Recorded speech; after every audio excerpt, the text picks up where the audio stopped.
Why people need there to be a rapture. Let me ask you something, and I want you to sit with it honestly, without rushing to defend an answer. Why do so many people need there to be a rapture? Not just believe in it, not just hope for it, but need it emotionally, spiritually, almost desperately. This isn't a question about theology alone. It's a question about the human heart. Because people don't cling tightly to an idea unless it is carrying something heavy for them: fear, exhaustion, longing, confusion, a deep desire for things to finally make sense. For many believers, the idea of a rapture feels like relief. A sudden moment where suffering stops, confusion ends, and God steps in to remove his people before things get worse. And if we're honest, that idea doesn't just sound hopeful, it sounds necessary. Necessary to keep faith intact.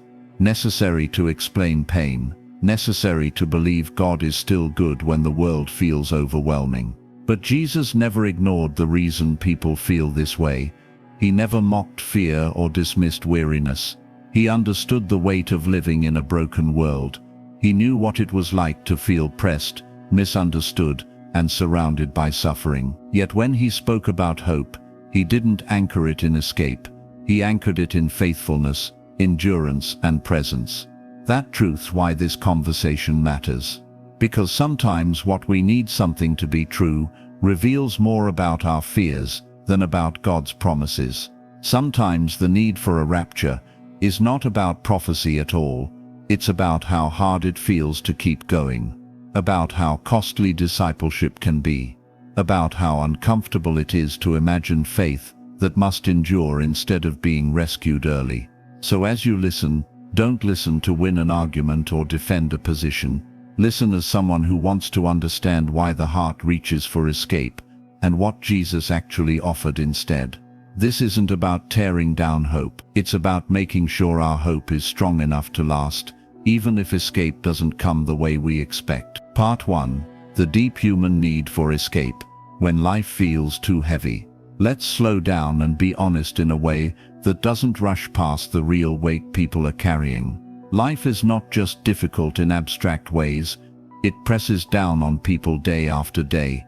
Even faithful believers wake up tired, not the kind of tired that sleep fixes, but the kind that comes from carrying sorrow, unanswered prayers, and responsibilities that never seem to lighten. People of faith experience illness that lingers. They watch loved ones suffer, they pray for healing, and don't always see it come the way they hoped. They do everything right and still face loss. And over time, the question quietly forms in the heart: how long can I keep doing this? In that space, the rapture becomes more than a doctrine. It becomes emotional survival. It represents a moment when the weight finally lifts, a point where faith is no longer something you have to fight to maintain, a promise that the hardest chapters will be skipped altogether. This is why so many people need there to be a rapture. It feels like the assurance that God will not let the suffering go too far, that He will step in before endurance is exhausted, that there is a limit to how much He expects His people to bear. And again, this doesn't come from weakness, it comes from humanity. Scripture never denies how heavy life can be. The Psalms are full of people asking God how long they must wait. The prophets cried out in confusion and exhaustion. Even Jesus, in His humanity, felt the weight of sorrow and grief. Wanting relief is not a failure of faith. It is a sign that we are human. But here is where Jesus gently reframes the hope we cling to. Jesus did not promise to remove His followers from pain. He promised to meet them inside it. He didn't say suffering would be brief. He said it would not be wasted. He didn't say endurance would be easy. He said it would be meaningful. When escape becomes the center of hope, something subtle begins to shift. Endurance starts to feel like something God should spare us from, rather than something He equips us for. Faith begins to feel conditional, strong as long as relief is near, shaky when it isn't. Jesus knew that kind of faith would not survive reality. That's why He spoke so often about perseverance, about carrying the cross, about following Him even when the path was hard. He was not trying to prepare people for despair. He was preparing them for resilience. A faith that could keep breathing even when the pressure didn't lift. The need for a rapture often reveals how hard it is to imagine faith that must walk through pain instead of being lifted out of it. And Jesus doesn't dismiss that struggle. He answers it by offering something stronger than escape: His presence, His strength, and His promise that suffering does not get the final word. A hope built only on relief collapses when relief delays, but a hope built on Christ can endure longer than we think we can. Part 2. The need for certainty, when faith feels fragile and the future feels unclear. Another reason people feel they need there to be a rapture is the deep desire for certainty in a world that feels unstable. Faith is meant to bring peace, but when the future feels unclear, faith can feel fragile instead. Questions pile up, interpretations conflict, voices argue, and the believer is left trying to hold on to something solid. End times teaching in particular can feel overwhelming. Different views, different timelines, confident claims that contradict one another, and in the middle of that noise, many people quietly say to themselves, "I just want something clear, something definite, something I can rest on." The rapture provides that clarity. It offers a clean answer to messy questions. It gives faith a clear ending point. It says before things become unbearable, God will remove His people. That promise feels stabilizing. It allows people to imagine the future without wrestling deeply with uncertainty. And certainty is comforting. It reduces anxiety. It gives the mind something to hold on to when everything else feels unpredictable. But Jesus rarely offered certainty about circumstances. What He offered was certainty about relationship. He said, "I am with you always." He said, "I will never leave you." He said, "My grace is sufficient for you." Those promises don't explain every outcome, but they sustain the heart through any outcome. When certainty is placed in a specific sequence of events, faith becomes dependent on that sequence. If the sequence is questioned, faith trembles, peace becomes conditional, hope feels threatened. But when certainty is placed in Christ Himself, faith becomes resilient. It can live with unanswered questions. It can endure ambiguity. It can remain steady, even when the future is unclear. The need for a rapture often grows strongest when people are unsure whether their faith could survive prolonged uncertainty. When they wonder, could I really remain faithful if things got harder? Could I trust God if the path ahead isn't clear? Jesus didn't respond to that fear by laying out every detail of what would happen. He responded by saying, "Follow me," not "understand everything," not "predict everything," but "trust me." That kind of faith feels risky because it gives up control. It doesn't get to plan every outcome. It doesn't get guaranteed relief on a timeline, but it is also the kind of faith that cannot be easily shaken because it is anchored in a person, not a plan. The desire for certainty is understandable, but Jesus invites His followers into something deeper than certainty about events. He invites them into trust that holds even when events are uncertain. And a faith anchored there does not need guaranteed escape to survive. It needs relationship, honesty, and the courage to keep walking when the road ahead isn't clearly marked. That is the kind of faith Jesus came to form, and it is stronger than we often realize. Part 3. The need to avoid the cost of discipleship in a comfortable faith.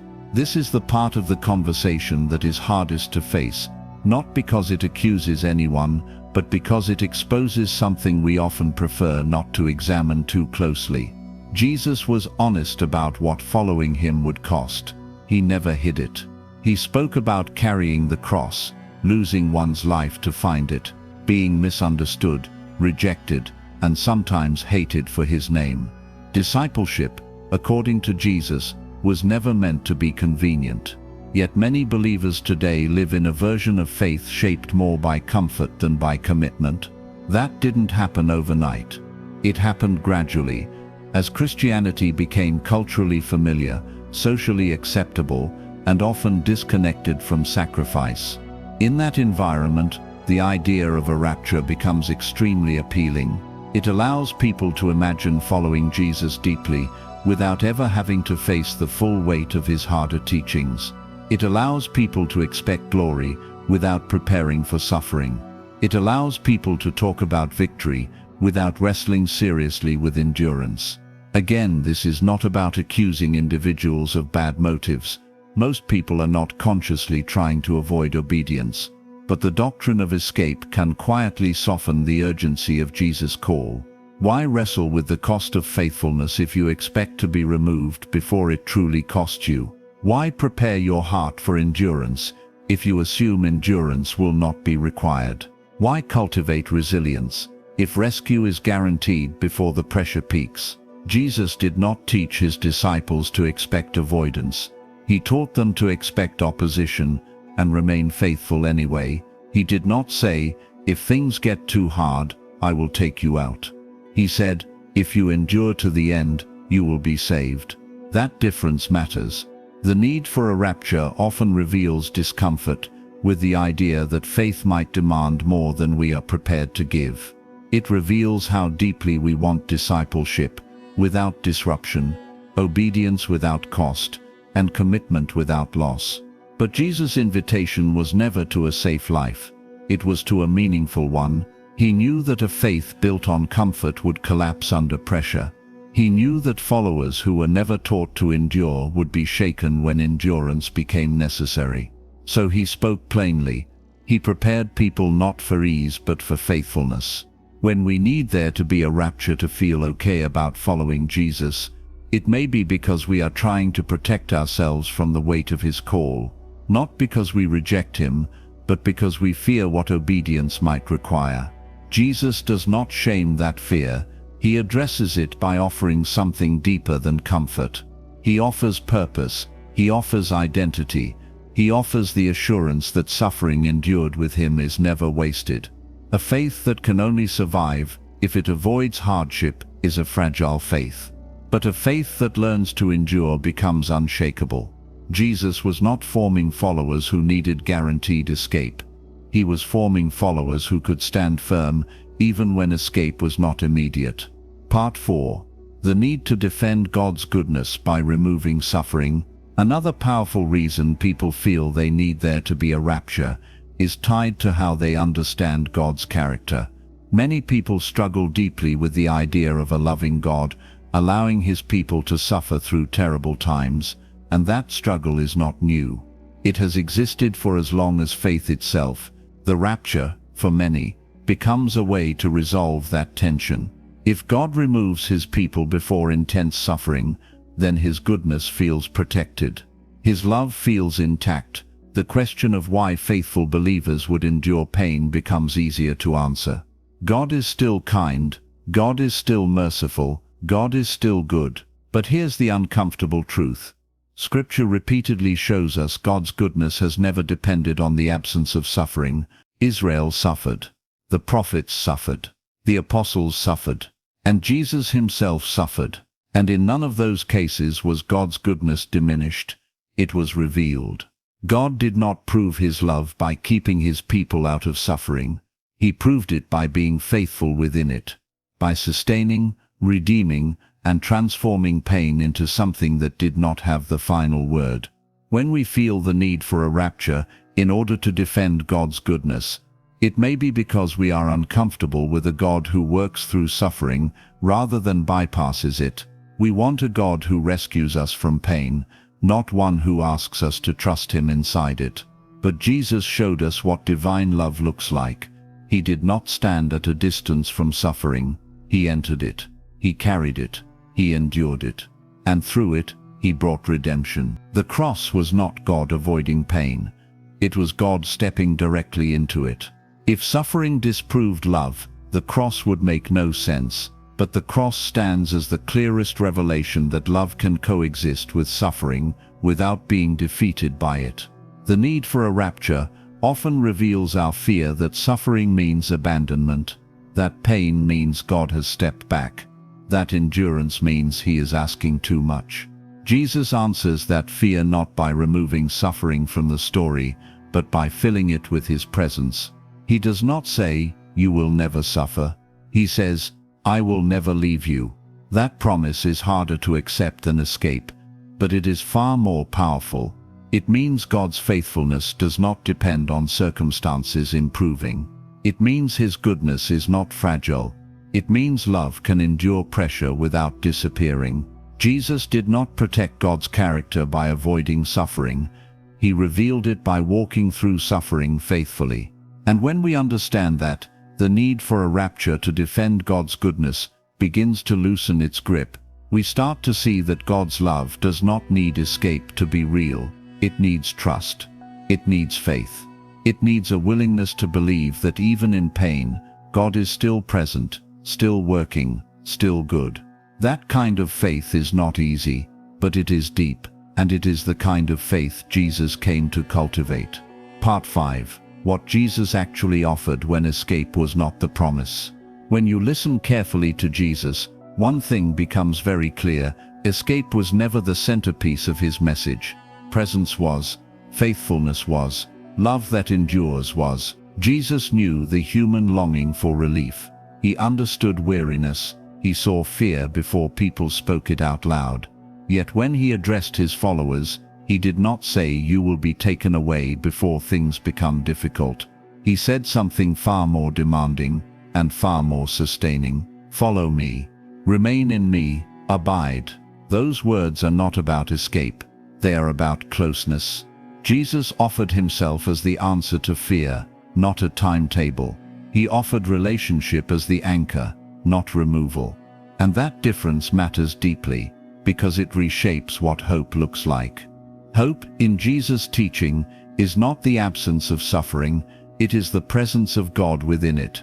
It is the confidence that no matter how dark the road becomes, you are not walking it alone, that even if pain increases, love does not disappear, that even if the world shakes, your foundation can remain steady. This is why Jesus spoke so often about endurance, not because He enjoyed watching people struggle, but because He knew endurance produces something escape never can: maturity, depth, and unshakable trust. A faith that has never been tested remains fragile. A faith that has endured becomes rooted. Jesus was forming people who could withstand pressure without losing love, people who could face uncertainty without abandoning faith, people who could suffer without concluding that God had failed them. That kind of faith does not come from knowing you will be removed early. It comes from knowing you are held securely, no matter what happens. When people need there to be a rapture, it often reveals a longing for assurance that God will not abandon them, and that longing is valid. But Jesus answered it in a different way. He said, "I am with you always, not until things get hard." Always. He promised grace sufficient for weakness, strength in endurance, peace that does not depend on circumstances. These are not temporary comforts, they are sustaining realities. Jesus offered a hope that does not collapse if escape is delayed, a hope that does not disappear when suffering lasts longer than expected, a hope strong enough to carry the soul through uncertainty without breaking. That is a harder hope to live with, but it is a stronger one. And here is the quiet truth many overlook. The faith that does not need escape to survive is the faith that cannot be easily shaken. It is free, it is resilient, it is deeply rooted. Jesus was not forming followers who needed guaranteed rescue to remain faithful. He was forming followers who could trust Him even when rescue did not come the way they imagined. Conclusion: what our need for a rapture reveals about our hearts. So why do so many people feel they need there to be a rapture? Because life is heavy, because suffering is exhausting, because certainty feels safer than trust, because discipleship is costly, because pain challenges how we understand God's goodness. None of that makes someone weak. It makes them human. But Jesus did not meet human fear with escape. He met it with Himself. He did not promise a life without suffering. He promised a love that suffering could not destroy. He did not guarantee relief on a schedule. He guaranteed faithfulness without exception. The deeper question is not whether a rapture will happen. The deeper question is this: What is our hope really built on? Is it built on being removed from hardship, or is it built on being held by Christ through it? Because a hope that requires escape is fragile, but a hope anchored in Jesus is resilient. It can endure confusion. It can survive delay. It can walk through pain without losing its center. Jesus came to form that kind of faith, a faith that doesn't panic when answers are slow, a faith that doesn't collapse when comfort disappears, a faith that remains steady, loving, and faithful until the end. And when hope is anchored there, the soul no longer needs escape to survive. It has already found something stronger,